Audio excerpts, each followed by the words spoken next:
may sasabihin po ako sa inyo. Ano yun? Mukhang maganda. Masaya ka kasi eh. Sobrang saya talaga. Para akong nasa alapaap. Ano bang sasabihin mo? Nagaya na si Maynard ng kasal. Ay, binabati kita. Masaya ako para sa'yo, anak. Alam ko na matagal mo nang hinihintay na yayain ka ni Maynard. Salamat, Ma. Sabi niya sa linggo pupunta siya dito para formal na hingin ang kamay ko sa inyo. Sayang, wala na ang ama mo. Siguradong matutuwa yun dahil makakapag-asawa ka na. Huwag niyo naman pong palungkutin ang araw ko. Wala na po si Papa. Panira naman kayo Pasensya ka na, anak ha. Bigla ko kasi siyang naalala. Okay na, basta wala nang magbabanggit kay Papa. Matagal na naman siyang patay Tatawagan ko ng mga kapatid mo para makapunta sila dito sa bahay sa linggo. Sige po, kayo na ang bahala. Siya nga pala, Ma, sa pagkain hintayin niyo ang ibibigay kong listahan. Dahil yun ang pinaka-espesyal na araw ko, dapat lang na lahat ng ihahanda niyo paborito ko. Ang pagiging sinungaling nagdudulot ng pinsala sa tiwala at relasyon sa mga taong nakapaligid sa iyo. Sa halip na magsinungaling, harapin ang katotohanan kahit gaano to kahirap. Magandang araw sa inyo, Miss Gwen, at sa lahat ng masusugid niyong tagapakinig. Tawagin niyo na lang akong Francine. 30 anyos at kasalukuyang nagdadalang tao sa una naming anak ng asawa ko. May ilang buwan pa lang po mula nang matuklasan ko ang inyong channel at nagustuhan ko na ang mga kwentong inilalahad nyo. Kaya nainganyo na rin ako na ipadala ang sarili kong karanasan na may kinalaman sa kababalagan na nangyari sa akin. Oh, bakit ganyan ang mukha mo? Kanina lang pag-alis mo, masaya ka pa. Paano po kasi ang mama ni Maynard? Laging panira ng araw ko. Matagal na ako nagtitimpi sa kanya dahil kay Maynard Ay, hindi kita maintindihan. Pwede bang pakipaliwanag mo? Dun sa birthday po kasi nung pinsan ni Maynard, nandun din palang magiging biyanan ko. Anong masama? Natural lang na nandoon siya, di ba? Hindi kasi binanggit ni Maynard kaya nagulat ako na makita ang mama niya doon. Ano ba ang nangyari at nagagalit ka sa kanya? Nakakahiya kasi May. Kung makikita niyo lang ang ginagawa niya, nakakahiya talaga. Para siyang baboy. Walang tigil sa kakabalik sa lamesa para kumuha ng pagkain. Siya na lang ang pinagtitinginan ng mga bisita. Di ba? Malakas naman talagang kumain na magiging biyenan mo. Kaya nga ang taba Hindi ba yun high blood? Hindi ko po alam. Sana nga ma-high blood na siya para mamatay na. Francine, ano ba yung sinasabi mo? Seryoso ako, Ma. Ang hirap kayang makisama sa katulad niya. Parang nai-imagine ko lagi niya kaming ilalagay sa kahihiyan ni Maynard. Sa totoo lang, wala naman akong nakikitang masamang ginagawa ng mama ng boyfriend mo. Bakit hindi mo na lang siyang hayaan kung malakas siyang kumain? Wala ka naman sigurong naririnig na masamang salita sa ibang tao tungkol sa kanya. At isa pa, matuto kang makisama sa kanya dahil mama siya ni Maynard. Natural po hindi siya pagsasabihan ng harap-harapan dahil kaanak nila yun. May respeto pa rin sila kahit papaano. Pero kitang-kita ko sa mga mukha nila yung pagkadismaya sa katakawan ng matandang yun. Hindi mo ba kayang irespeto si Weng bilang biyanan mo? Kung ganon, bakit ka pa magpapakasal kay Maynard? Dahil mahal ko po si Maynard. Kung talagang mahal mo siya, lahat ng mahalagang tao sa kanya, kailangan mong mahalin, kasama na ang mama niya. Parang ang hirap naman po nun. Pero alang-alang kay Maynard, susubukan kong pakisamahan ang mama niya. Huwag mo lang subukan. Gawin mo dahil magiging pamilya mo na rin sila. Hindi ako nakapagsalita sa sinabing yun ni Mama. Napapaisip din ako kung sakaling magpakasal kami. Makakasama ko kaya si Mama Weng at ang PWD niyang anak. Ngayon ko lang din naalala. Katulad ni Mama, wala na ring asawa ang magiging biyanan ko at si Maynard ang breadwinner ng pamilya nila. Oras na ikasal kami ni Maynard. Ako na ang magiging reyna ng bahay ninyo. Ako lang at wala ng iba.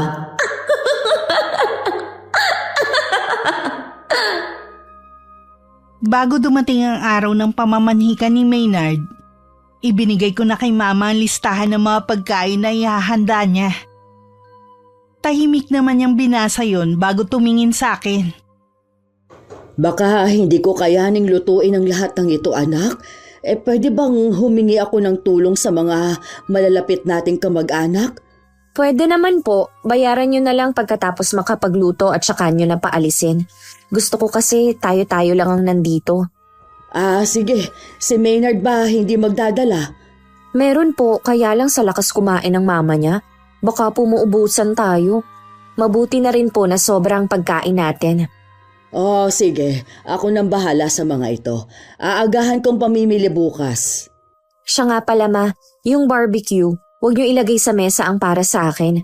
Baka pati yun, malantakan ng matakaw kong biyanan. Itira niyo yung 20 peraso ha. Oo, ako nang bahala. Pinakapaborito mo nga palang pagkain ng barbecue. Kaya nga ako ang naglista para lahat ng paborito kong pagkain matikman ko sa araw na yon. Iha, sana naman kapag nandito si Weng, pakitaan mo naman siya ng maganda. Wala naman akong magagawa kundi pakisamahan ng maayos ang magiging biyanan ko eh. Sana lang, wag na niyang isama pa ang PWD niyang anak. Abay syempre, asahan mo nang kasama siya dahil pamilya sila ni Maynard. Hindi ko tuloy maiwasang mag-alala dahil sa ipinapakita mong ugali. Huwag niyong sabihin na nag-aalala kayo sa kanila kaysa sa akin. Alam ko naman na kaya mong pangalagaan ang sarili mo. Inaalala ko lang, baka kapag kasama mo na sila sa iisang bubong tratuhin mo ng hindi maganda. Baka yan pa ang pag-awayan ninyo mag-asawa. Kapag po ikinasal na kami ni Maynard, natural po na ako na ang priority niya, hindi na ang mama at kapatid niya. Sa akin na siya susunod. Gusto kong maging tahimik ang magiging buhay mo kapag nag-asawa ka. Hindi yung para kang naghahamon pa ng away.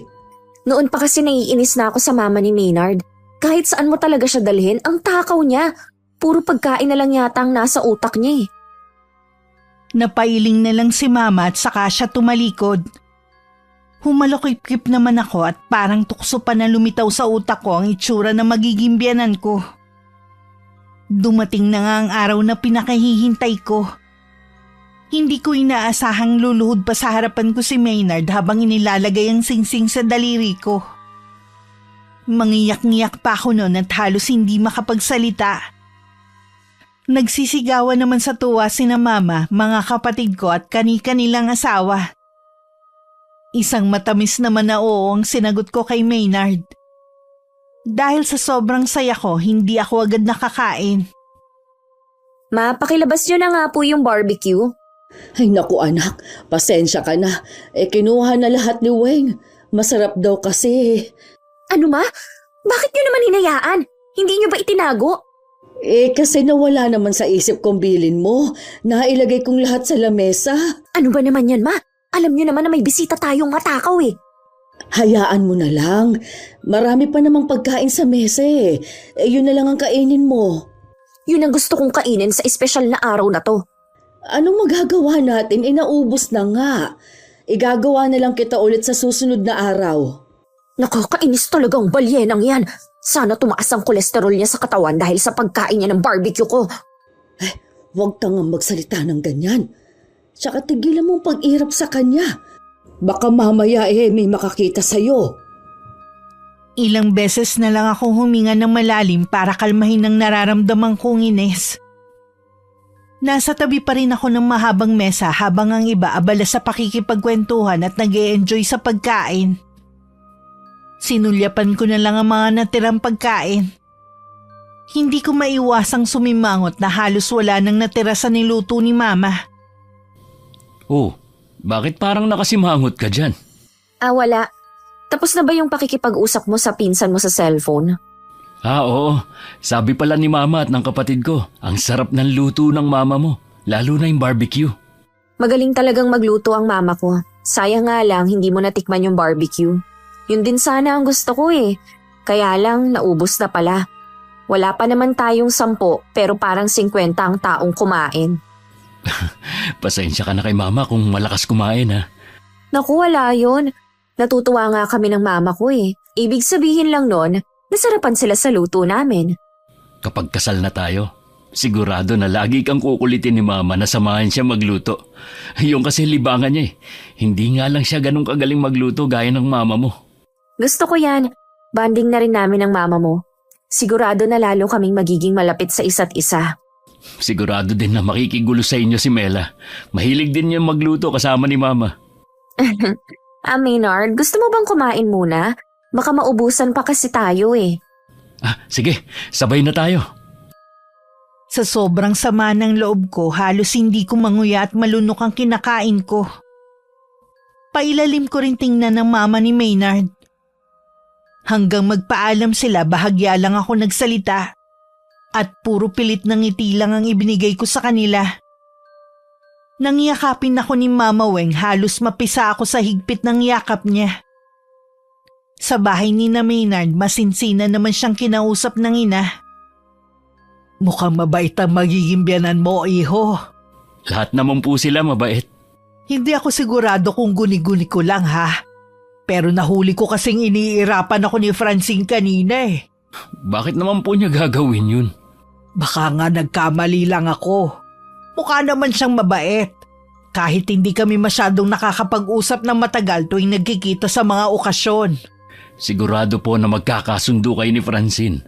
Pinag-uusapan nga namin kanina ang tungkol sa magiging bonding nyo, ang pagluluto. Ang ibig bang sabihin dito kayo titira sa bahay? Oo naman po. Ayoko kasing iwan kayo ni Mela na kayong dalawa lang dito sa bahay.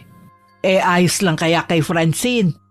Napag-usapan na po namin yun dati at naintindihan naman niya ako.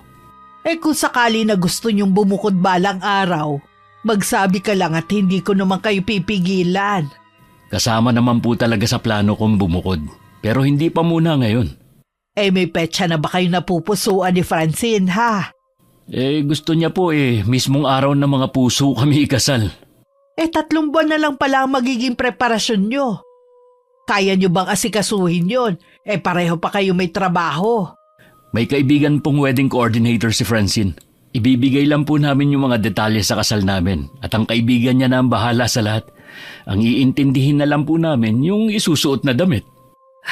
Sabihan mo lang ako kung may maitutulong ako ha. Kakausapin ko po si Francine. Baka kailangan niya nga ang tulong niyo. Excited na nga rin ang kapatid mo Sana ayos lang kay Francine na pupunta sa kasal niyo si Mela na nasa wheelchair. Wala pong problema dun. Iniisip ko kasi baka maraming bisita kayong balak imbitahin Sabi ni Francine baka nasa 150 to 200 ang mga bisita. Marami din yun Oo nga po. May ipon naman po kami kaya walang magiging problema sa gagastusin.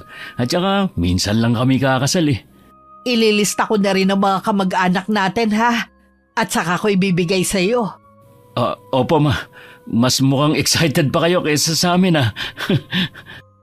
Syempre naman. Nasa 31 ka na. Dapat nga talaga na lumagay ka na sa tahimik. Sinabi ko kay Maynard na ako na ang bahala sa pag-aasikaso sa kasal. Sasabihan ko na lang siya kapag kailangan na niya magpasukat ng damit. Nakapili na rin ako ng simbahan at magiging reception ng kasal. Lahat naman ng sinabi ko inayunan niya. Inabot pa niya sa akin ng listahan na ipinabibigay ng mama niya. Mga kamag-anak daw nila yon. Ang dami naman ng partido ninyo. Konti pa nga lang yan Yung iba, hindi kayang pumunta pero nagsabi daw kay mama na magpapadala na lang ng regalo. Sige, isasama ko na to sa listahan ng mga bisita. Siya nga pala, kilala mo ba lahat ng to? Yung iba lang. Sabi ni mama, manggagaling pa daw ang mga yan sa probinsya. Ganun ba? Kung ganun, sa hotel sila tutuloy niyan. Di gastos pa natin. Huwag kang mag-alala. Yung kapatid ni mama may maagang regalo sa atin. Siya na daw ang sasagot sa reception at kung saan sila tutuloy. May kaya kasi yon at walang anak. Tuwing may kakasal siyang pamangkin, lagi siyang may ambag. Ang swerte mo naman pala. May naalala nga pala kung itatanong sa'yo. Ano yun? Si Mela ba dadala sa kasal natin? Oo naman. Gusto ko nga kasama siya sa bridesmaids Ano ka mo? Nagbibiro ka lang, di ba? Hindi Gusto ko na maging parte ng kasal natin si Mela. Alam mo naman na PWD ang kapatid mo.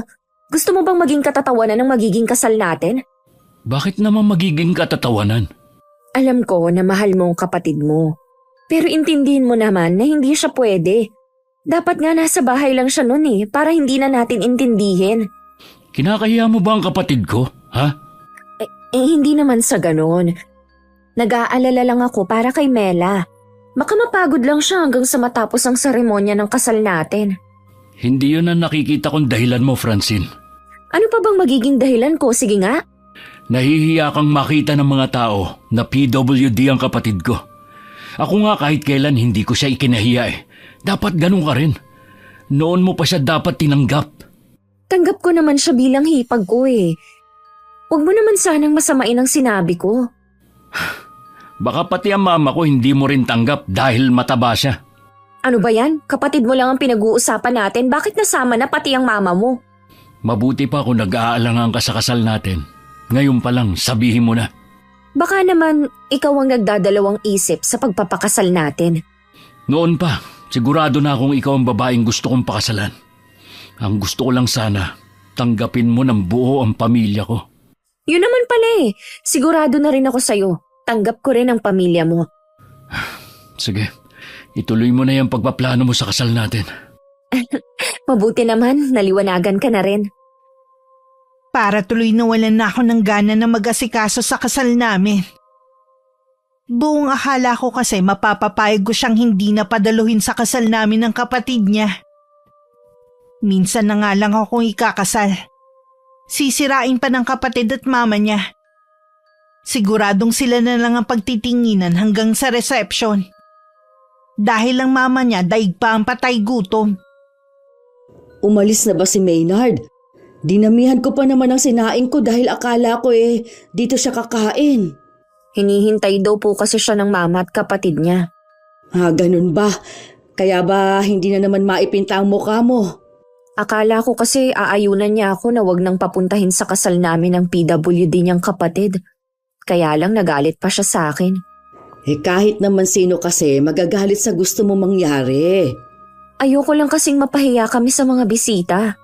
Wala namang nakakahiya Pamilya sila ni Maynard. Mas nakakahiya yung inaasal mo. Hindi pa man kayo kasal, gusto mo na silang alisin sa buhay ng boyfriend mo. Humanda sa akin ang mag-inang yun. Babawi ako sa kanila. Kung ano man yung binabalak mo, huwag mo nang ituloy. Baka mas matinding karma pa ang bumalik sa'yo. Hindi naman po totoo yan.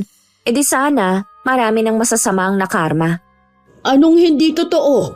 Baka kapag nangyari na sa'yo tsaka ka magsisi na hindi ka nakinig sa'kin. Pwede ba tigilan nyo na ako? Pinapainit nyo lalo ang ulo ko Ano bang nangyayari sa iyong bata ka, ha? Bakit ba naging mainitin ng ulo mo? Pati ako na mama mo, inaaway mo na rin. Sorry ma, na-stress lang din siguro ako dahil sa paghahanda sa kasal namin ni Maynard. Nakakapagod pa rin kahit may wedding coordinator kami. Naiintindihan naman kita, pero sana huwag mong pagurin ang sarili mo. Baka maapektuhan naman ang kalusugan mo niyan. Huwag po kayong mag-alala. Iniingatan ko naman ang sarili ko. Hindi yata ako papayag na mukhang losyang sa darating kong kasal. Nasisiguro ko na ikaw ang pinakamagandang bride sa araw na yon. Salamat ma. Lagi niyo talagang pinalalakas ang loob ko. Samantala matamlay naman na umuwi si Maynard sa kanila. Pabagsak pa siyang naupo sa sofa nila at saka ipinikit ang mga mata. Lumabas naman ng kusina ang mama niya nang maramdaman na dumating na siya. Galing ka na ba kina Francine, anak? Opo ma. Parang pagod na pagod ka. Naghapunan ka na ba sa kanila? Hindi pa po.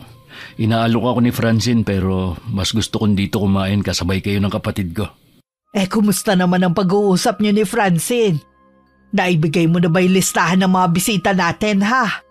Opo, naibigay ko na. Ayos na po ang lahat. Bakit tingin ko sa'yo may pinoproblema ka? Kasi po nagkaroon lang kami ng pagtatalo ni Francine kanina. Tungkol naman saan? Sige, sabihin mo na. Para masolusyonan natin habang maaga pa. Ayaw niya kasing umattend sa kasal namin si Mela. Ha? Bakit naman? Dahil ba nasa wheelchair ang kapatid mo? Ganun na nga po. Tingin ni Francine magiging pabigat lang si Mela. Alam mo na swerte sa atin si Mela. Kahit kailan hindi ko siya itinuring pabigat sa buhay natin. Kung ayaw ni Francine na dumalo si Mela, hindi na lang kami pupunta. Hindi po ako pumayag sa gusto niya mangyari. Kayo na lang ang pamilya ko. Hindi po ako papayag na wala kayo sa mahalagang araw na yun. Kesa naman na mag-away kayo ni Francine. Ayoko na maging dahilan kami para magkasira kayo. Bago po ako umuwi, naayos na namin ang hindi namin pagkakaintindihan. Ibig sabihin, payag na siya na pumunta si Mela? Opo ma, kaya wag na kayo mag-alala. Ay, salamat naman kung ganon. Ay, teka nga lang, baka naiga na yung nakasalang ko. Malapit na po ba kayo matapos? Nagugutom na po kasi ako eh. Oo, iho, pakitawag mo na rin si Mela. Maghahain na ako. Meron na kaming schedule para sa pagsusukat ng damit at maging ang pagpunta namin sa simbahan. Wala na akong nakalimutan na detalye sa kasal namin ni Maynard. Malaki talaga ang pasasalamat ko sa kaibigan ko na naging katulong ko sa lahat ng paghahanda. Kahit pa sabihing binayaran namin siya. Naibigay na rin namin ng mga imbitasyon. Sa pamilya ni Maynard, ako mismo ang nag-abot. Pasensya na po kung ngayon ko lang nadala ang mga imbitasyon. Kayo na lang ang bahalang mamigay sa mga kaanak nyo. Salamat, Iha. Nakapunta na ba kayo sa simbahan para sa seminar? Bukas po, pupunta kami ni Maynard. Alam kong hindi na kayo nakakatulog ni Maynard, pero pilitin yung makapagpahinga para fresh kayo sa araw na yon. Opo ma, wag po kayong mag-alala. Puro pahinga na nga lang ang ginagawa namin ni Maynard. Mabuti naman. Ang ganda naman ng imbitasyon nyo. Mukhang sosyal talaga. Ayoko po kasing mapahiya sa mga bisita. Kaya kahit sa imbitasyon pa lang, gusto ko maganda at presentable talaga. Sa San Isidro Labrador Parish Church pala kayo ikakasal. Balita ko may mga artista daw na nagpakasal dun eh. Nung naging kami po kasi ni Maynard, dyan po kami unang nagsimba. Kaya mahalaga sa amin ang simbahan na yan. Kaya naman pala. Paano po ma? Kailangan ko nang umalis. May lakad pa po kasi ako eh. Sige Iha, mag-iingat ka ha. Mas doble ang excitement na nararamdaman ko na may halong kaba rin sa araw ng kasal ko. Talagang pinaghandaan ko yun at hindi ako papayag na merong sumira. Dumating ang araw ng kasal. Binilinan ko na lang si Mama Weng na mag-arkila na lang sila ng van at ako na lang bahalang magbayad. Pero sabi niya sasabay na lang sila sa mga kamag-anak. Mas maaga rin silang pumunta ng simbahan pero pagdating nila doon, wala namang kaayos-ayos ang loob nun at wala din ng ibang bisita. Hindi kaya nagkamali tayo ng simbahan na pinuntahan? Dito ka lang Mela ha. Magtatanong lang ako kung ito nga ba ang simbahan kung saan ikakasal ang kuya mo. Pakitawagan mo na rin ang dalawa ha. Halos mangiyak-iyak naman si Mama Weng na makumpirma na tama ang simbahan na pinuntahan nila. Pero hindi dun gaganapin ang kasal. Nagtataka na ang mga kamag-anak niya kung ano ang nangyayari. Sinadya rin naming iwan ang mga cellphone namin ni Maynard sa hotel kung saan kami tumutuloy. Para walang istorbo sa araw na yun. Natapos ang kasal na ni isa sa kapamilya ng asawa ko na ngayon ang hindi nakadalo. Ano kaya nangyari kina Mama? At sa iba pa naming kamag-anak na aating sa kasal natin? Di ba pinapuntahan ko na sa pinsan ko sa inyo? Sabi ni Rika, hindi na daw makakadalo ang mama mo dahil may sumpong ang kapatid mo. Kung kailan kasal natin, saka pa siya nag-inarte. Sana matapos na ito. Gusto ko na muna silang puntahan. Pwede ba, wag mo naman sirain ang araw na to. Alam mo ang pagod ko sa pag-aasikaso sa kasal natin, tapos gusto mo na agad matapos? Hindi rin naman ako masaya dahil wala ang mama at kapatid ko. Sandaling oras na lang naman eh. Ngumiti ka naman dyan. Nakakahiya sa mga bisita natin. Nakakapagtaka lang talaga na ni isa sa kanila walang pumunta. Samantalang kinumpirma pa ni Mama na pupunta mga kamag-anak namin na nasa probinsya. Dapat siguro hindi na tayo nag-hotel. Sa bahay na lang sana para kasabay ko na sina Mama pagpunta sa simbahan. Teka lang ha, tinatawag ako ni Mama, mukhang importante. Hinila naman ako ni Mama malayo sa mga bisita. Mahigpit ang pagkakahawak niya sa braso ko na halos bumao na ang kuko niya. Bigla tuloy akong kinabahan na baka nalaman na niya ang ginawa ko. Bakit po ba? Tumawag sa akin si Balae. Ano ang ginawa mo? Hindi ko po kayo maintindihan. Huwag ka na magkaila. Mapapahiya ka lang kapag hindi ka pa umamin. Ano po bang sinabi sa inyo ni Mama Weng? Maling simbahan ang napuntahan nila. Nalaman pa nila na hindi naman kayo doon ikakasal. Aba, malay ko po sa kanila. Bakit naman sa ibang simbahan sila nagpunta? Ang tanda na nila para maligaw pa. Sinadya mo talaga silang iligaw. Nakakahiya sa mga kamag-anak ni Maynard na galing pa ng probinsya. Ano na lang ang sasabihin nila sa atin? Hindi ko nga po alam kung anong nangyari. Huwag niyo nga pong sirain ang araw na to. Ikaw mismo ang sumira sa sarili mong kasal. Ang sama mo. Babalik na po ako kay Maynard. Bahala na po kayo sa ibang bisita. O sige, huwag kang umamin. Hintayin mo silang dumating. Tignan ko lang kung may mukha ka pang ihaharap sa kanila. Huwag niyong sabihin na sinabi niyo kung nasan tayo. Bakit hindi? May karapatan silang pumunta dito. May ambag din ang pamilya ni Maynard sa kasal ninyo. Baka magkagulo lang dito dahil sa ginawa niyo. O anong gusto mo? Magsinungaling din ako sa Balae ko, ha?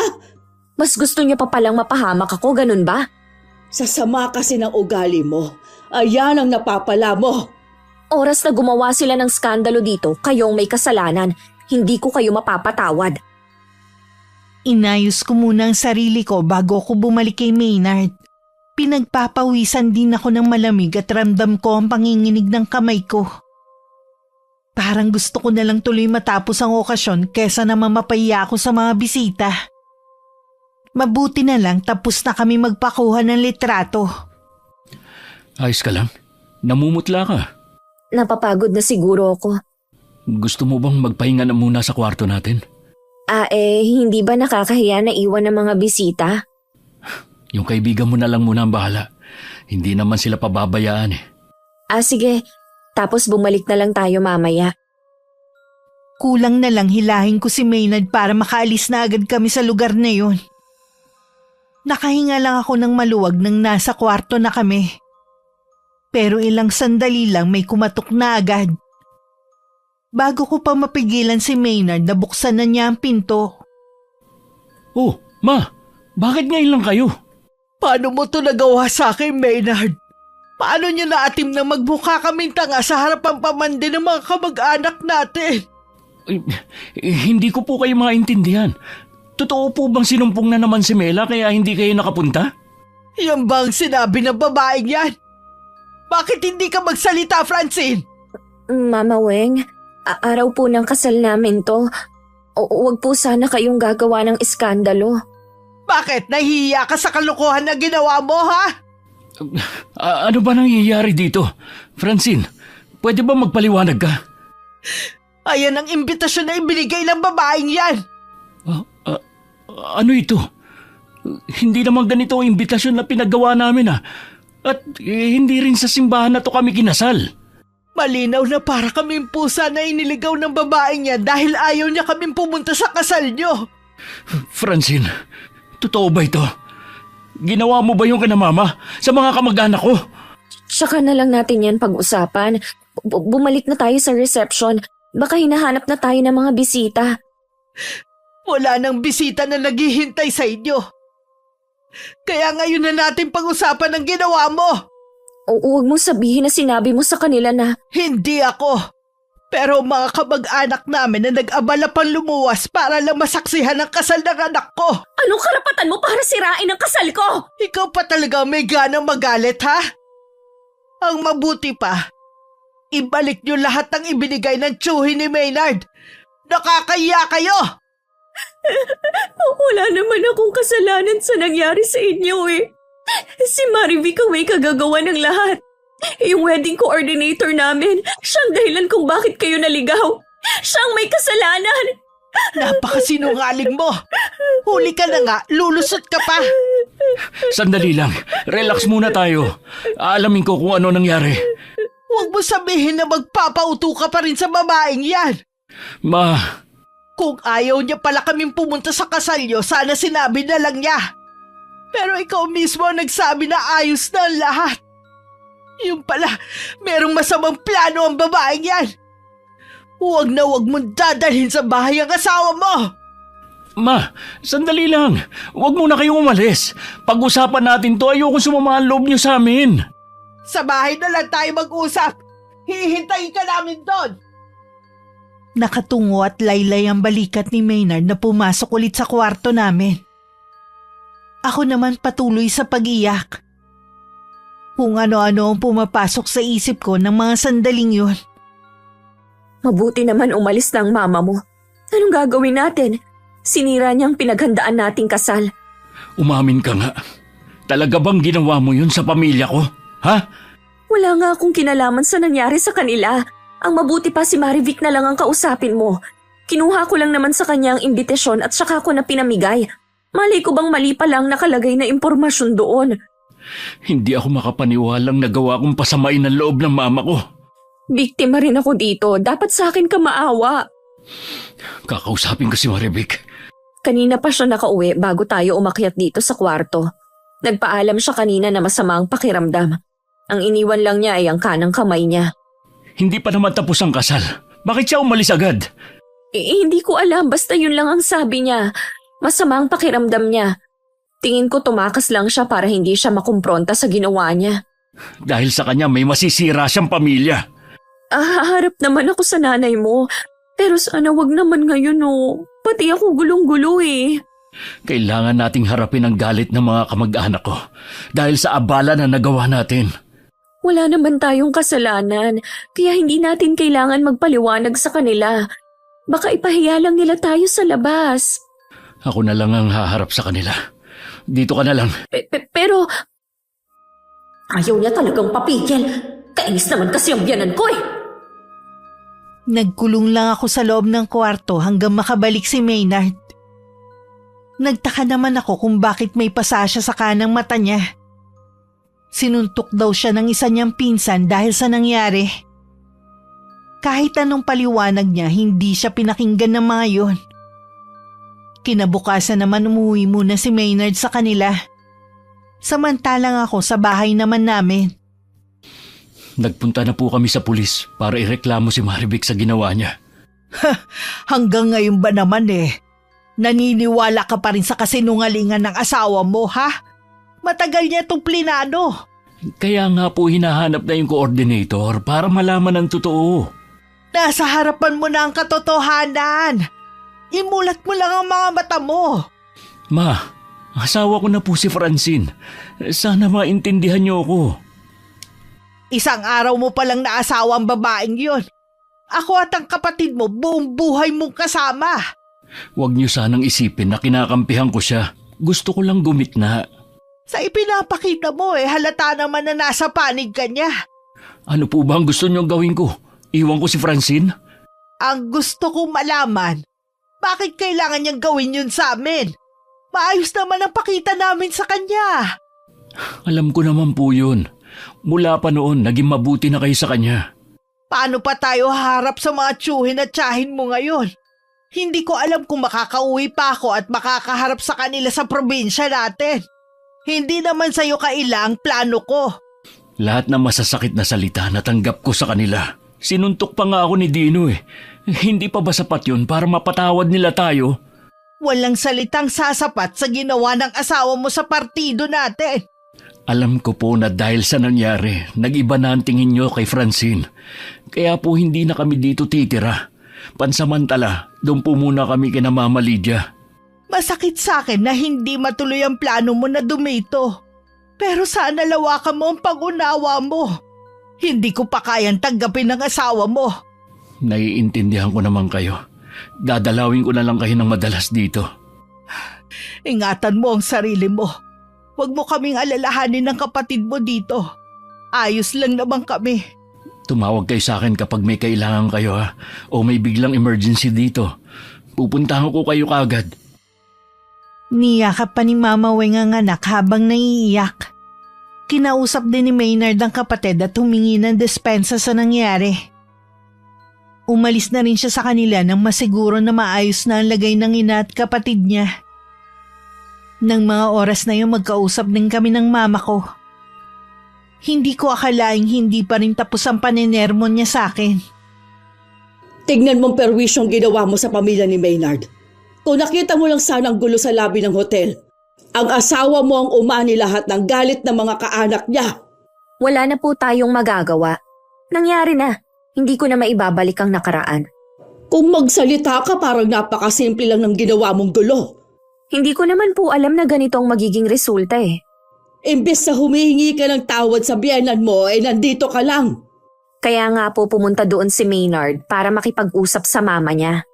Sana sumama ka. Makikipagkita naman ako, pero palalamigin ko lang ang sitwasyon. Ano na ngayon ang plano ninyo? Hindi naman po kami pwedeng tumira ni Maynard sa kanila, kaya dito muna kami sa bahay natin pansamantala. Wala namang problema sa akin. Pero matanda na ako, Francine. Huwag mo naman sanang iasa sa akin ang lahat. Mas gusto ko pa rin na nakabukod kayo. Nag-usap na rin po kami ni Maynard. Bubukod din kami. Mabuti naman kung ganon. Pasensya na kayo ma ha, kung pati kayo nadamay sa problema. Maiiwasan sana ito kung hindi ka nagplano ng masama laban sa pamilya ng asawa mo. Huwag na nga po natin pag-usapan to. Lilipas din naman to eh. Iba na ang panahon ngayon. Pwedeng lumipas nga pagdating ng panahon. Pero tatatak na sa mga taong nakasaksi ang ginawa mo. Sa mga taong nasaktan mo. Nagkibit-balikat lang ako sa sinabi ni Mama. Nang mapag-isa sa kwarto ko, inayos ko na lang ang mga damit namin ng asawa ko sa cabinet. Mas gusto ko sanang tumira sa kanila dahil mas malaki yun kumpara dito sa bahay namin. At umaasa akong kay Maynard mapupunta yun balang araw. Nabanggit rin kasi niya na balak na umuwi ng mama at kapatid niya sa probinsya at doon na manirahan. Ngayon siguradong nagbago na ang isip ni Mama Weng. Mabuti naman dumating ka na. Kumusta ang pakikipag-usap mo kay Mama Weng? Masama ang loob sa akin, pati mga kamag-anak namin. Tinanggap mo na nga ang galit ng kaanak nyo. Sinuntok ka pa ng pinsan mo. Ano pa bang gusto nila? Sa palagay mo sapat yun para maibsan ang kahihiyang ibinigay natin sa kanila? Ano pa bang ikinagagalit nila? Yung pera ba na ambag nila? Ibabalik naman natin Ba dapat lang na ibalik natin yun agad sa kanila? Huwag kang mag-alala. Bukas na bukas din papasok na ako sa trabaho. Huwag na natin ituloy ang honeymoon natin. Naiisip mo pa ba yan sa sitwasyon natin? Natural. Bagong kasal lang tayo eh. Tsaka na yan, kapag tapos na ang problema natin. May balita ka na ba kay Marivic? Wala pa eh. Baka nagtatago na yon. Talaga bang gumagawa ka ng paraan para mahanap ang kaibigan mo? Oo naman oh. Ano bang akala mo?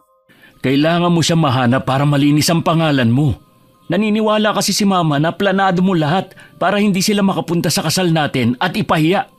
Hindi ko magagawa yun. Kahit mamatay pa ako ngayon. Kaya nga bilisan mo ng paghahanap sa kaibigan mo. Mas kilala mo talaga siya kaysa sa akin. Nakaharap ko lang naman siya nung kasal natin eh. Oo na. Pwede ba tigilan na natin ang pagtatalo? Napapagod na ako eh. Ano nga palang sabi ng mama mo na dito tayo titira? Di masaya. Mabuti nga daw yon para may makasama siya. Sinabi mo ba na pansamantala lang? Oo, pero sabi nga niya walang problema kung magtatagal nga tayo dito. Ang mabuti pa, mag-relax ka na muna. Huwag mo munang isipin ang problema. Wala pang 1 linggo, bumalik na rin kami ni Maynard sa trabaho. Kailangan kasi namin makaipon ng perang pambayad para ibigay sa tiyuhin niya. Unang araw pa lang ng pagbabalik ko sa trabaho, kakaiba na ang tingin na binabato ng mga kasama ko sa akin. Akala ko naman nagtatampo lang dahil hindi ko sila inimbita sa kasal ko. Hanggang noon lunch break, lumapit ang isa sa mga naiinis sa akin dahil naungusan ko siya sa trabaho. Si Minda. Akala ko dito lang sa trabaho masama ang ugali mo. Kahit pala sa totoong buhay. Tigilan mo ko ha. Baka hindi ako makapagpigil sa'yo, masungalngal ko yung malaki mong bibig. Ganyan ba talaga magsalita ang mga tao may pinag-aralan, ha? Parang salitang kanto ang lumalabas sa bibig. Ano ba kasi ang kailangan mo sa akin, ha? Relax ka lang. Kaya lang ako lumapit para ipakita sa'yo ang viral na video tungkol sa'yo at sa ginawa mo sa pamilya ng groom mo nung kasal nyo. Grabe ka pala talaga, ah. Ayan oh, kalat na sa Facebook. Hindi totoo yan. Huwag mo nang itanggi. Yung mga katrabaho natin na inimbita mo, nagsabing totoo yan. Hindi ko matagalan ng mapanghusga nilang tingin kaya tumayo na lang ako at hindi na tinapos ang pagkain ko. Marami din bulong-bulungan ako naririnig. Kahit ang boss ko parang nag-iba ang tingin sa akin. Para tuloy gusto kong lumubog sa kinatatayuan ko ng mga sandaling yun. Ilang sandali rin ako nagkulong sa banyo hanggang kumalma ko. Buisit talaga. Kasalanan to ng mama ni Maynard at ng PWD niyang kapatid. Sinira ninyo ang kasal ko. Hanggang matapos ang oras ng trabaho ko at makauwi ako ng bahay para akong lutang. Pakiramdam ko lahat ng tao kilala ang pagmumukha ko dahil sa iskandalong nangyari. Nandyan ka na pala. Magkasabay ba kayo ng asawa mo? Nauna na ako sa kanya. Oh, bakit parang masama na naman ang araw mo? Alam niyo po ba yung kumakalat sa Facebook? Ano ba yun? Alam mo namang hindi ako mahilig mag-Facebook. Kaya lang ako may cellphone dahil kailangan ko ng pangtawag. May kumakalat tungkol sa kasal namin ni Maynard. Kung anong nangyari nung araw na yon. Ang ipinagtataka ko, detalyado lahat. Kaya alam ko merong nagpakalat nun. Sino kaya ang gagawa nun? Sino pa ba? Hindi ang pamilya ni Maynard. Mahirap magbintang basta-basta, iha. Hindi ako nang bibintang lang. Nasisiguro ko sila lang ang gagawa nun. Mga walang ya talaga. Francine! Sumusobra na talagang lumalabas sa bibig mo. Hindi ka na ba talaga matutong mahiya, ha? Bakit? Totoo naman ah. Mga walang ya sila. Sinira nila ang kasal ko. Walang dapat sisihin kundi ikaw mismo. Sige, magwala ka dyan nang makita ni Maynard. Ang gusto ko lang naman maging maayos ang kasal ko eh. Maging maganda sa mata ng mga bisita. Sa pagligaw sa mga taong mahalaga sa asawa mo. O tingnan mo tuloy ang naging resulta. Sa kagustuhan mong maging perpektong kasal, ang dami mong naperwisyo at may nasaktan ka pang tao. Ano pong gagawin ko? Aminin mo ang kasalanan mo kay Maynard at humingi ka ng tawad sa biyenan mo at hipag. Hindi pwede. Makaiwan ako ni Maynard. Anong gusto mo? Ibang tao magbayad sa kasalanan mo? Alam mo na walang kasalanan si Marivic. Dinamay mo pa yung tao na nagtatrabaho lang. Basta, wala kong aaminin. Ay pues, bahala kang lumalayang problema mo na ikaw rin naman ang may kagagawan.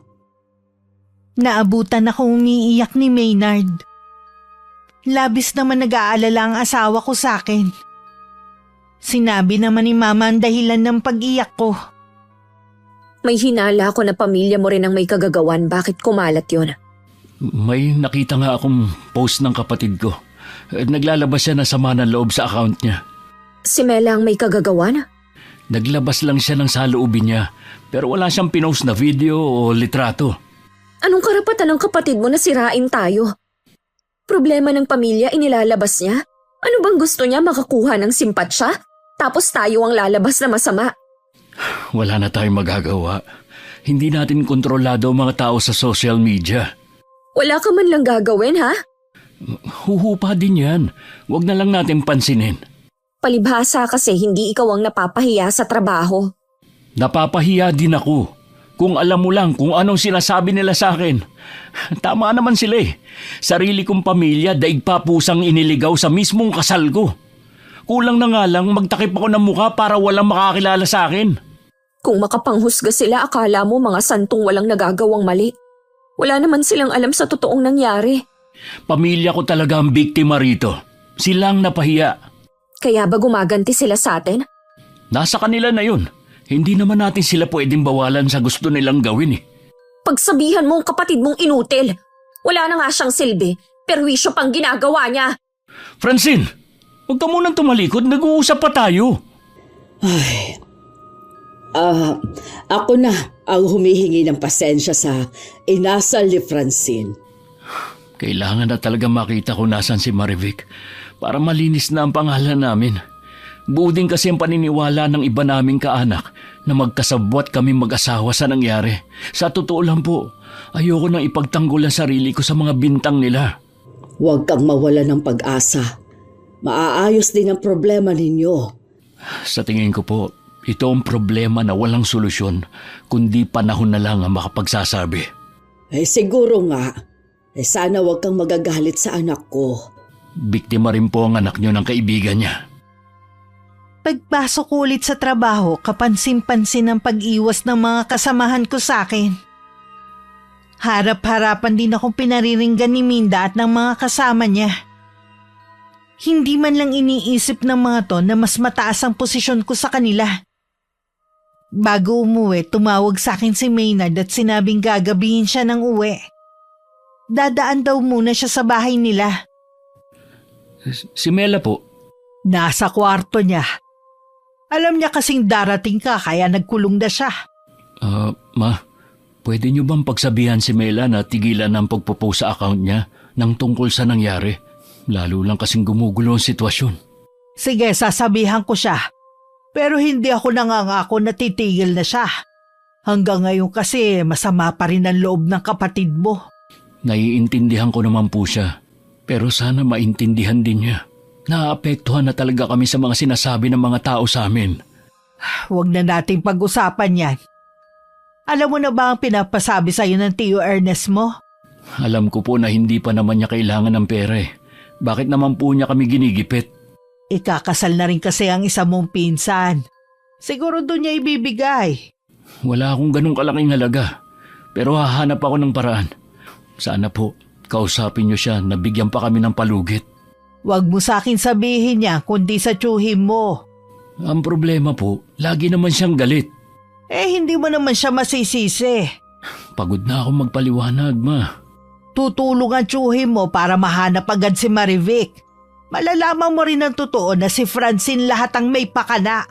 Bakit ba ganyan na lang ang galit niyo kay Francine? Dapat siyang tinatanong mo niyan at hindi ako. Aalis na po ako. Wala rin naman mangyayari sa pag-uusap natin eh. Kasi nga bulag ka sa asawa mo. Hindi kita pinalaki at pinag-aral para maging sunod-sunuran lang sa babaeng yon. Sana nga po magpakita na si Marivic. Siya lang po makakapagbigay linaw sa lahat. Sinabi naman sa akin ni Maynard ang paniningil ng tiyuhin niya at ang plano nitong pahanap si Marivic. Sa narinig ko, bigla akong nakaramdam ng takot. Tumalikod na lang ako sa asawa ko at nagkunwaring may inaayos. Bakit ba kasi gusto pang bawiin ni Tio Ernest mong pera? Di ba regalo na niya sa atin yon? Oo nga, kaya lang hindi sila nakapunta. Tsaka yung tungkol kay Marivic, sa pagkakaalam ko nasa probinsya na nila. Sumama na daw yun sa asawa niya. Dating sundalo si Tio Ernest. Alam niya kung paano hanapin ang taong nagtatago. Bakit ba kasi hindi na lang sila tumigil? Tapos na naman kasi eh. Gusto lang nilang malaman ang totoo. Kahit nga malaman pa nila ang totoo, anong gagawin nila? Sige nga, ipapakulong nila si Marivic? Maibabalik pa ba ang nakaraan ha? Hindi naman na, kaya mabuti pang pabayaan na lang nila yung tao. Pabayaan na lang natin sila, Tio Ernest. Basta wala na tayong aksyon na gagawin. Maghintay na lang tayo. Yung pera na sinisingil, saan tayo kukuha? Maglo-loan na lang siguro ako para mabayaran na. Malaki rin yun ah. Alam ko, kailangan na din kasi. Sabi ni Mama, ikakasal na yung isa kong pinsan. Baka doon ibibigay. Ay, pera na nga naging bato pa. Bakit kasi kailangan pa nating ibalik eh? Alam mo ang dahilan. Basta babayaran ko yun para wala na silang masabi. Ilang gabi na akong hindi makatulog. Balisa din ako sa trabaho. Ilang beses na nga ako nakatanggap ng warning sa boss ko dahil sa pamali-mali kong ginagawa. Isang pagkakamali na lang pwede na akong matanggal. May problema na naman ba sa trabaho? Last warning na sa akin kanina ng boss ko. Ilang beses na kasi ako nagkakamali sa ginagawa kong trabaho eh. Hindi kasi ako makapag-focus. Tumawag din ang ate mo kanina. Ang gusto nila, bumukod na kayo ni Maynard. Ano ba sila? Sumabay pa. Alam naman nilang problemado pa kami. Kailangan pa naming unahin bayaran ng tiyuhin ni Maynard. Kukuha daw kasi ng kasambahay ang ate mo para hindi na ako kumilos dito sa bahay. Akala naman ni Ate Rhea lumpo kayo na hindi na makakilos. Matanda na rin ako. Hindi ko na rin kaya ang mga trabaho dito sa bahay. Ultimo kasi mga damit ninyo, ako pa rin ang naglalaba. Maliit na tulong nyo na lang sa akin yun, Ma. Pasensya ka na, Iha. Yun kasi ang gusto ng mga kapatid mo. Bakit ba atat na atat kayong paalisin kami dito, ha? Dahil hindi ko na rin matagalan ang ugali mo. Kung hindi pa kayo aalis, mismong mga kapatid mo ang magsusumbong kay Maynard ng totoong iniligaw mo ang pamilya niya para hindi makapunta sa kasal nyo. Kaya niyong gawin yun sa akin? Dahil napakasama mo na. Hindi ko alam kung saan mo nakuha ang ugaling yan. Samantalang lumaking mababait ang mga kapatid mo. Mabait din naman kami ng papa mo. Saan ka ba nagmana, ha? Basta ang alam ko, iisang dugo lang ang nananalaytay sa mga ugat natin. Pareho naming hindi na malayan ang pagdating ni Maynard. Nagtataka naman ako kung bakit umuwi na siya maaga pa naman. Nabanggit niya kasi nagagabihin siya ng uwi dahil may meeting sila. Hindi ko rin inaasahang sasabihin ni Mama na kailangan na naming umalis sa bahay. Akala ko ba ayos lang sa mama mo na dumito tayo? Sabi mo pa nga, natutuwa siya na may kasama sa bahay na to. Nagsinungaling si Francine sa'yo. Alam niya sa umpisa pa lang na hindi kayo pwede dito. Mga kapatid niyang nagpagawa ng bahay na ito kaya sila ang mas mahigit na karapatan dito. Sige po, Ma. Maghahanap na po kami ng malilipatan. Paano tayo uupa? Igipit nga tayo ngayon. Bahala na. Gagawan ko na lang ng paraan. Ma, maawa ka naman sa amin oh. Ang dami pa naming problema. Sawang-sawa na rin akong intindihin ka. Hindi ka naman nakikinig sa akin eh. Grabe ka pa kung sagot-sagutin ako. Hindi ko alam na meron kayong hindi pagkakaunawaan ng mama mo. Huwag kang maniwala sa kanya. Nagsisinungaling lang siya. Ako pa talagang pinalalabas mong sinungaling, ha? Sige, bahala na kayong mag-usap dyan. Bakit ba ganun ka makipag-usap sa mama mo? Sumusobra na kasi siya eh. Kahit na, mama mo pa rin siya. Hindi man lang siya makaintindi. Kahit mga kapatid ko, masyadong makasarili. Malalampasan din natin to. Magtiwala ka lang. Sana nga. Dahil pagod na ako sa puro problemang kinakaharap natin. Pagkatapos ng pangyayaring yun, lalong lumala ang relasyon naming mag-ina.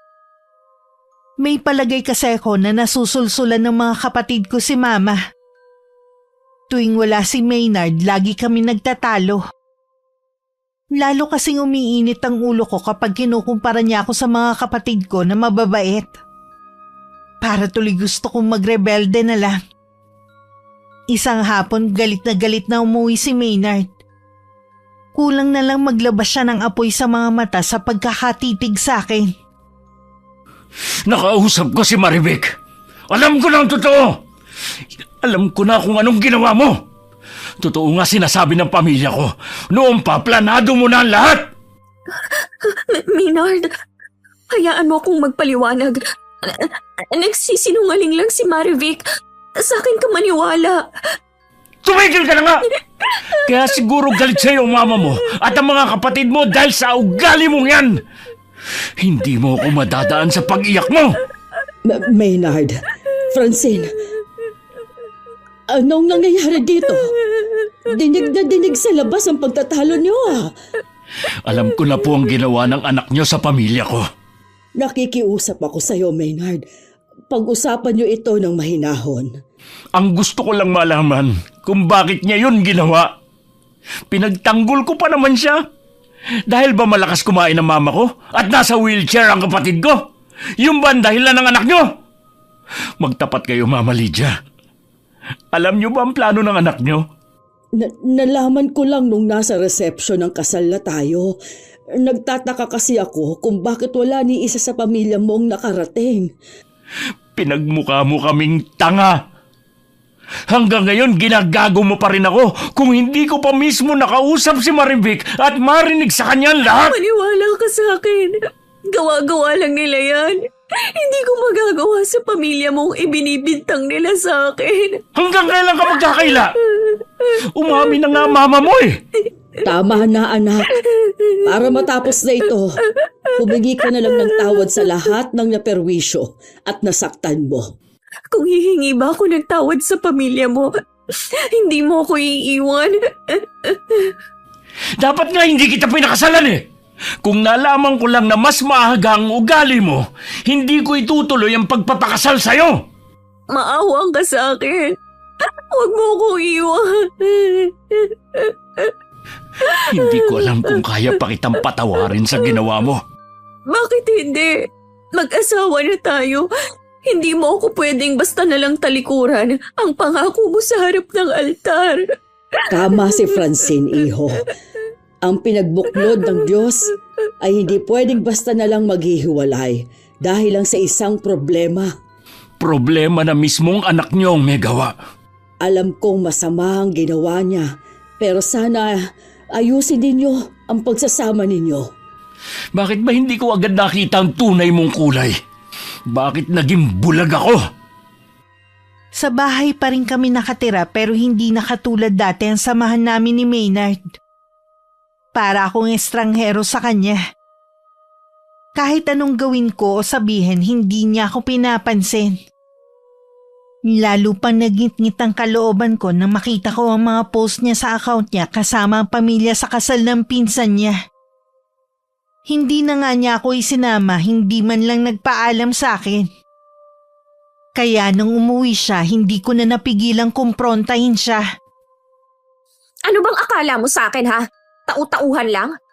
Ano ba problema mo? Hindi mo na nga ako pinapansin, hindi ka pa marunong magpaalam sa akin. Bakit hindi ka man lang nagsabi sa akin na pupunta ka sa kasal ng pinsan mo? Kahit sabihin ko sa'yo, hindi ka naman pwedeng sumama. At nagpaalam ako kay Mama Lydia. Dapat sa akin ka nagpaalam, hindi kay Mama. Alam ko naman na hindi ka papayag eh. At isa pa, pagkakataon ko na rin to para maayos ang pamilya namin na muntik na masira nang dahil sa kagagawan mo. Hindi pa rin ba matapos-tapos ang issue na yon, ha? Nagdurusa na nga ako eh. Hindi niyo pa rin makalimutan.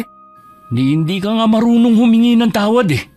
Sa pagtrato mo sa akin, hindi na ako hihingi ng tawad kahit kailan. Eh di wag, bahala ka na sa buhay mo. At total, nag-uusap na naman tayo ngayon. Babalik na ako sa bahay namin. Paano ako? Mag-asawa pa rin naman tayo eh. Pwede kang sumama pero tanggapin mo ang galit ni Mama at ng kapatid ko. Baka mas matindi pang maging trato nila sa akin kesa sa'yo. Wala na akong magagawa kung ayaw mo. Gusto ko rin bumawi sa kanila dahil sa hindi makataong ginawa mo. Parang hindi na ikaw ang dating Maynard na minahal ko noon. Ang bilis mong magbago. Ay sana alam mo kung bakit. Kahit anong pigil ko na wag umalis si Maynard, bumalik pa rin siya sa bahay nila. Naiwan naman akong sugatan at talunan. Nabaliwala lahat ng paghihirap ko para magkaroon ng sariling pamilya.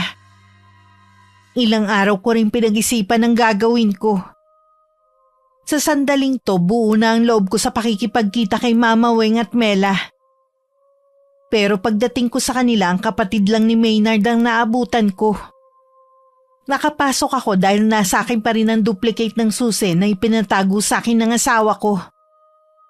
Nagkaroon kami ng mainit na pagtatalo na naging dahilan para itulak ko siya. At mahulog siya sa wheelchair at mabagok ang ulo. Mela! Mela! Gumising ka!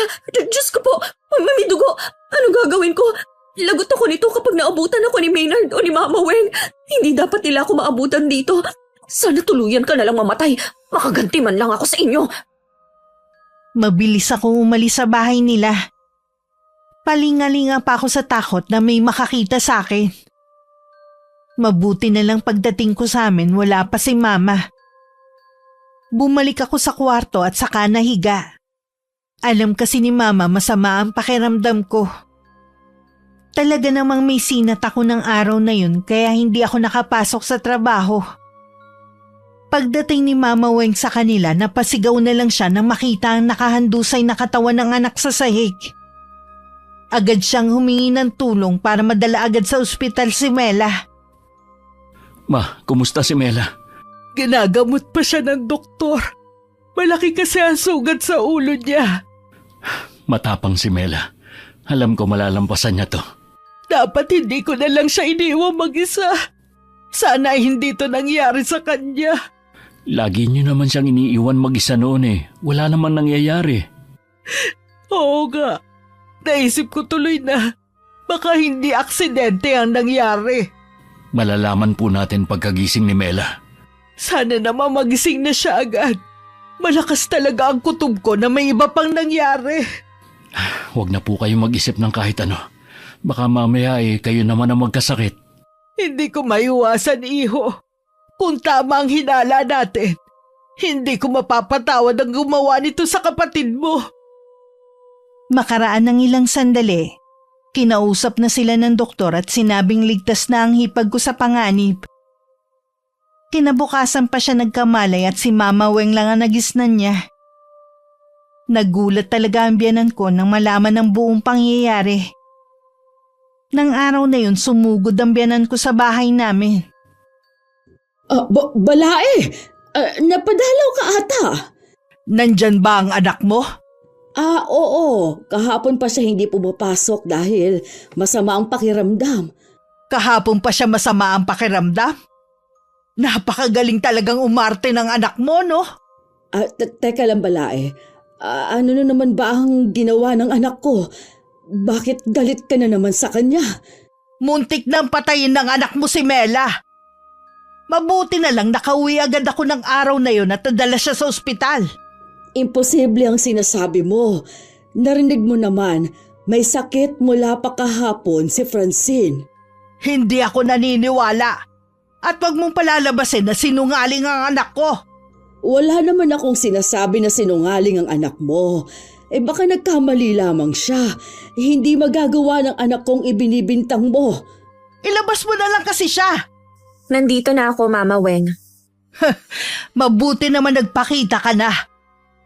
Sa akala mo ba makakaligtas ka sa ginawa mo kay Mela sa pagpapanggap mong may sakit? Kahapon pa po masama ang pakiramdam ko. Ano po bang nangyari kay Mela? Pumunta ka raw sa bahay na galit na galit. Nag-away kayo at saka mo siya itinulak. Dahilan para mabagok ang ulo niya. Ang mama ko po ang magpapatunay na nandito lang ako kahapon. Sa galing mo magsinungaling, baka pati siya nauto mo na rin. Bahala na po kayo kung ayaw niyong maniwala sa akin.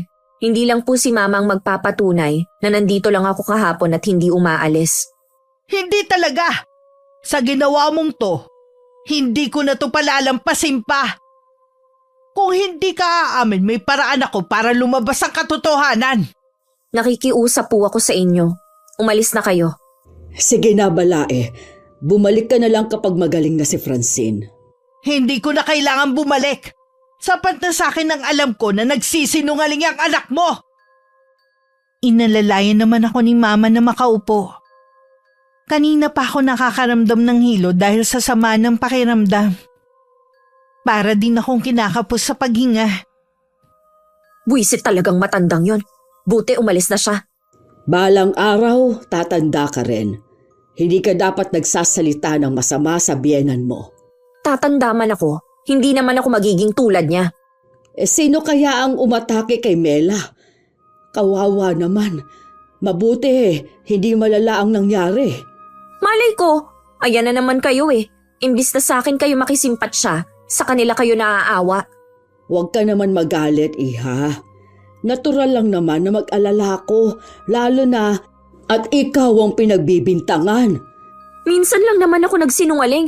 Akala naman niya lagi ko nang ginagawa. Huwag mo na lang pansinin. Sige na, bumalik ka na sa kwarto mo. Baka mamaya mabinat ka pa. Ma. Oh, bakit? Nagbanta si Mama Weng. Hindi kaya ipakulong nila ako? Wala naman silang ebidensya na ikaw ang umatake kay Mela. At saka nandito ka nga sa bahay kahapon. Kaya huwag kang matakot pa. Hindi ko pa rin maiwasang matakot. Habang mag-isa sa kwarto ko, panay ang dasal ko na sana hindi nila ako isumbong sa pulis. Nadala lang ako ng matinding galit kaya ako yung nagawa kay Mela. Nang sumunod na araw, inaasahan kong gagaling na ako pero lalong lumala ang sakit ko. Kahit nakahiga, umiikot pa rin ang paningin ko. Inumin mo na ito, baka dito ka mahiyang. Nahihirapan po akong huminga, Ma. Teka, bubuksan kong bintana para makapasok ang hangin. Pakiramdam ko po may sumasakal sa akin. Nahihirapan po akong lumunok. Patingin nga anak. Bakit parang may bakat ang leeg mo? Saan mo to nakuha? Hindi ko po alam. Hindi naman ako umalis sa higaan ko. Kapag hindi pa rin bumuti ang pakiramdam mo ay dadalhin na kita sa ospital. Sobrang init din po ng loob ng katawan ko na parang sinisilaban. Sobrang taas kasi ng lagnat mo. Kukuha lang ako ng planggana na may tubig at bimpo. Hindi ko alam kung paano sasabihin kay Mama na pakiramdam ko may iba pa kaming kasama dito sa bahay. Ramdam ko kasing may mga matang nagmamasid sa akin. May pagkakataon ding naririnig ko siyang bumubulong malapit sa tenga ko. Habang mag-isa, nararamdaman ko na naman siya. Sino ka ba? Magpakita ka kung sino ka man. Francine, sinong kausap mo? Alam ko po man na may iba pa tayong kasama sa bahay na to. Lagi niyang pinagmamasdan ng mga kilos natin. Dito ka na lumaki at nagkaisip. Walang multo o di natin kauri ang namamahay dito. Kung meron man, sana noon pa sila nagparamdam. Maniwala ka sa akin, Ma. Dala lang siguro yan ng mataas na lagnat mo kaya nahihibang ka na. Pupunasan kita para bumaba na yung lagnat mo. Ano to? Kanina wala naman to Alin po, Ma? Itong mga pasa mo sa katawan. Hanggang dito pala sa binti ay meron. Hindi lang ito basta pasa, anak. Para bang may bumugbog sa'yo. Baka po, gawa po ng kasama natin sa bahay. Huwag mo nga akong takutin, Iha. Dadalhin na kita sa ospital ngayon. Ayoko, Ma. Dito lang ako. Pakiusap po. Kaya lang, anak. Sige na nga. Pero kapag hindi pa rin bumuti ang lagay mo bukas, dadalhin na kita sa doktor sa ayaw at sa gusto mo. Opo, Ma. Salamat po sa pag-aalaga ninyo sa akin. Kahit masama ang ugali ko. Patawarin mo sana ako kung nasabihan kita ng mga masasakit na salita. Mahal ko kayong lahat ng mga kapatid mo. Gusto ko lang kasi kitang turuan ng leksyon na makita mo ang mga mali mong ginagawa. Kaya lang, naisip ko na mali ang paraan ko. May anino po sa likod ninyo. Ha? Francine, sigurado ka ba, anak? Francine! Nawalan siya ng malay. Nagdedeliryo na yata ang batang ito at kung ano-anong sinasabi. Paglingon ni Mama, wala naman siyang nakitang anino. Pero napansin niya na bukas ang pinto. Sa pagkakatanda niya, isinara niya yung pagpasok kanina. Napalakas pa nga ang pagkakasara niya. Kaya nagtataka siya kung paano nabuksan yun. Napaantanda na lang bigla si Mama. Magdamag din niya akong binantayan. Nang magising ako, tumingin na lang ako sa kisame. At napako na dun ang mga mata ko. Gusto mo bang kumain, anak? Nagluto ako ng sopas kanina. Ayoko po, Ma. Paano kang lalakas niyan kung hindi ka kakain? Normal na ang temperatura mo. Kailangan mo lang talagang kumain. Wala po talaga akong gana, Ma. Ikukuha na lang kita ng gatas. Huwag mo kong iwan, Ma. Sandali lang naman ako Please, Ma. Sige. Dito lang ako sa tabi mo. Huwag ka na matakot. Iniisip din kaya ako ni Maynard. Siguro, naguguluhan lang siguro siya sa ngayon. Habang nandito ako sa bahay, Parang ang dami kong naiisip na mali kong ginawa. Ang sama ko, Ma. Tama kayo. Ang sama ko. May pagkakataon pa namang ituwid ang lahat ng pagkakamali mo. Ma, ako nga po ang tumulak kay Mela. Nung umalis kayo ng araw na yon, lumabas din ako at nagpunta ako sa bahay nila. Gusto ko lang sanang makipag-usap kay Mama Weng. Kaya lang po kung ano-ano na mga sinabi ni Mela sa akin. Ipapakalat pa daw niya lahat ng ginawa ko. Kaya bigla pong nagdilim ang paningin ko. Mabuti at hindi mo siya napatay. Kinatigan ka pa rin ng Diyos para hindi magkasala. Hindi na po nila ako mapapatawad, Ma. Lalo na si Maynard. May karapatan naman silang kamuhian ako eh. Ang mahalaga, nagsisisi ka na sa mga nagawa mo. Bakit kasi laging nasa huli ang pagsisisi? Masyado kong nabulagan sa nararamdaman ko. Masyado kong naghahanap ng perpektong tao at mga bagay. Samantalang ako, marami ding kapintasan. Ganun talaga. Ang mahalaga naman, matuto tayo sa lahat ng mga pagkakamaling nagawa natin. Kinuha ko pa ang kamay ni Mama at dinala ko sa pisngi ko. Hinaplos naman niya ang ulo ko hanggang makatulog ako. Nang mahimbing na ako, lumabas muna sandali si Mama. Pagbalik niya, may nakita siyang aninong nakatayo sa tabi ng higaan ko. Mabilis na gumapang ang kilabot sa buong katawan niya. Kahit natatakot, mas nanaig sa kanya ang protektahan ako. Saan po kayo pupunta? Bakit kayo nakabihis? May kailangan lang akong puntahan tao na makakatulong sa paggaling mo. Ang ate mo muna ang magbabantay sa'yo. Okay na po ang pakiramdam ko ngayon. Pakiramdam ko bumabalik na ulit ang lakas ko. Hindi tayo pwedeng magpakampante, anak. Nasisiguro ko na hindi pangkaraniwan ang sakit na dumapo sa'yo. Ano po ang ibig ninyong sabihin? Pagbalik ko na lang, tsaka ko ipaliliwanag sa'yo.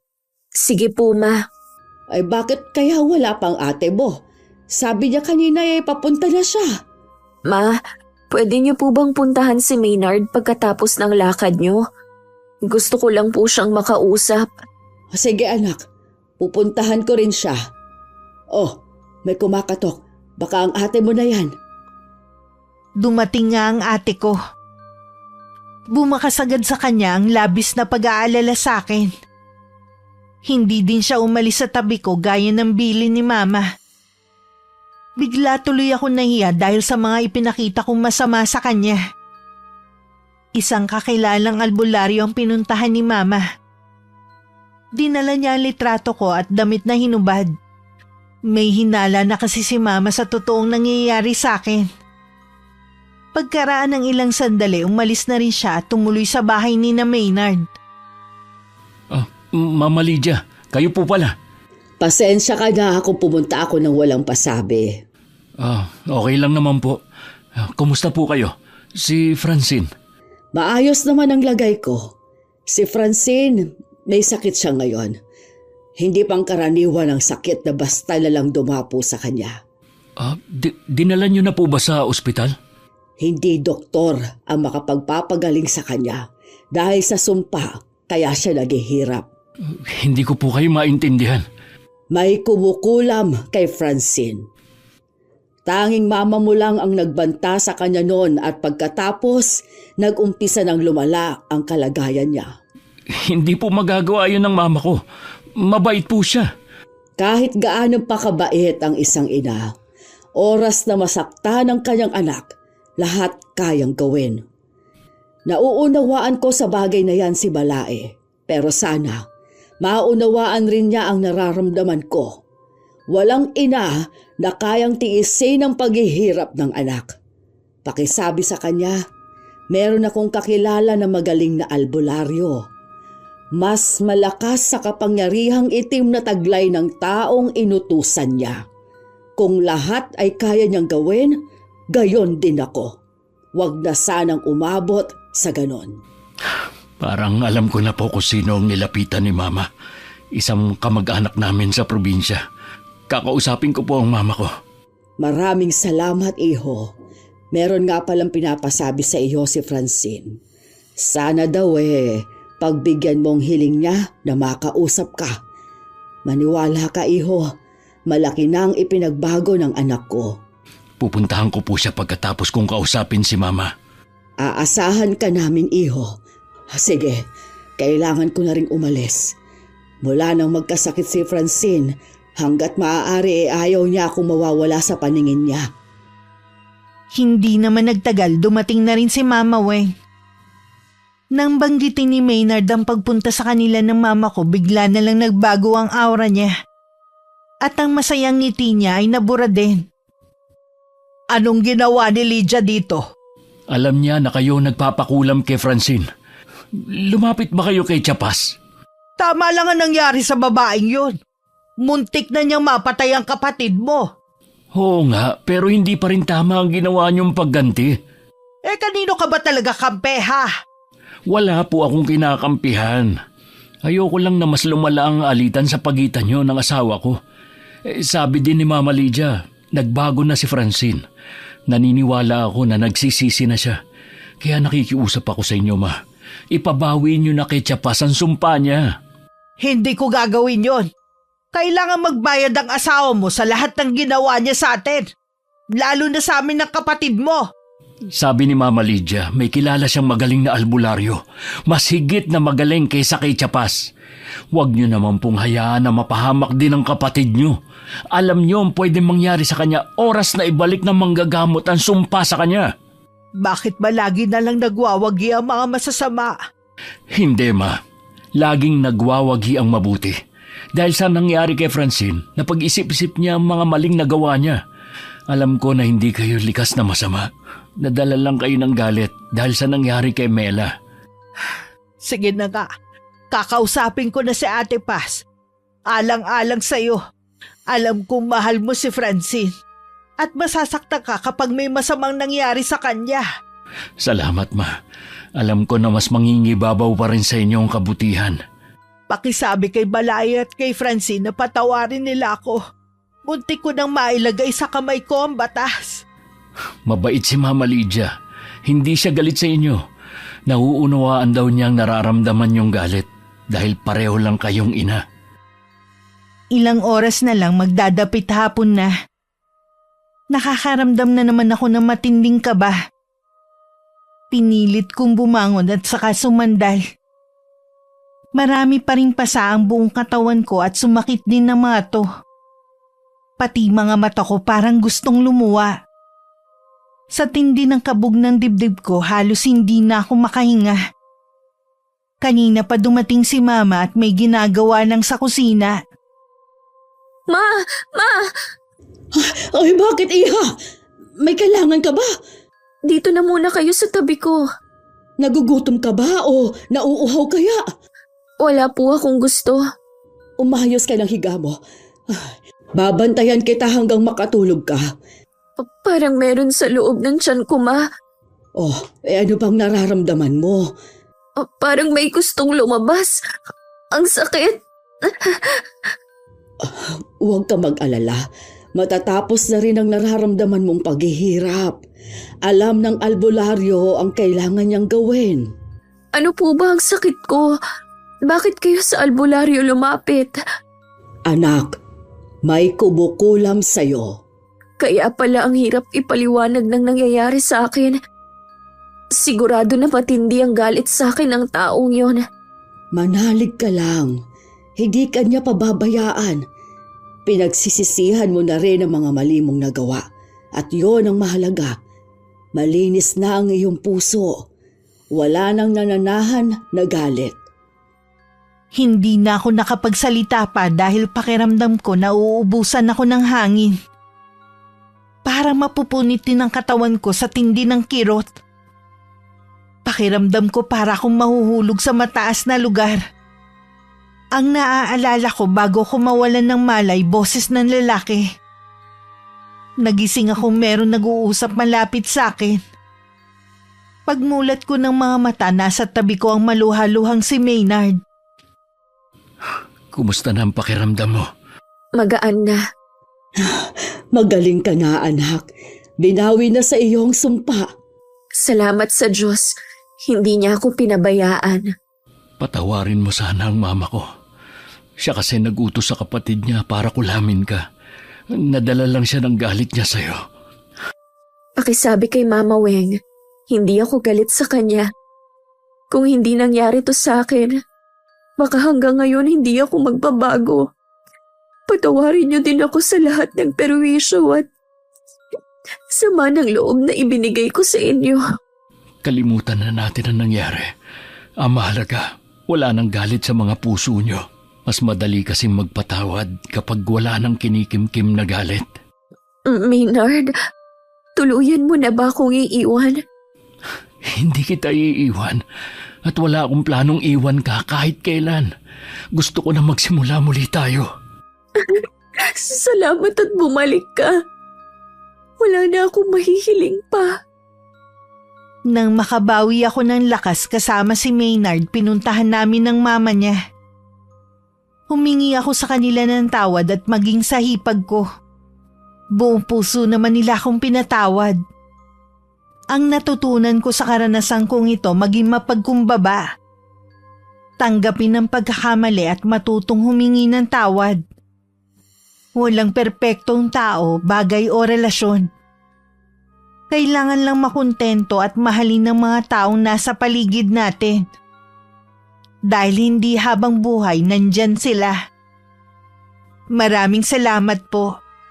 At sa wakas mapapakinggan ko na rin ang sarili kong kwento sa channel nyo, Miss Gwen.